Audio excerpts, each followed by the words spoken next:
Do you want to add song to Instagram post after posting? You can add music after posting on Instagram with just a few simple steps. Before we begin, please like this video and subscribe to our channel for more tutorials and tips. I've also included some helpful tools and apps in the description, so be sure to check them out. To add a song to your Instagram post after posting.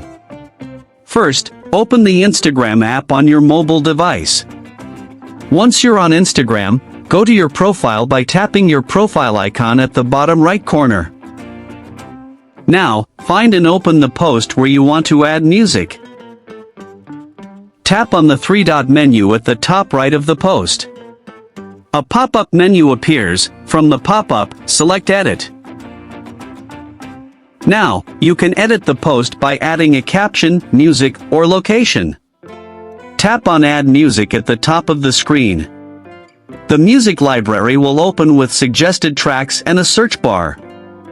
Use the search bar or browse to choose a song you want to add. After selecting the song, choose the specific part of the song you want to include in your post. Once done, tap the tick button to confirm. Then, tap the tick icon again at the top right corner of the screen to save the changes. Now, the song will be added to your already posted Instagram photo or video.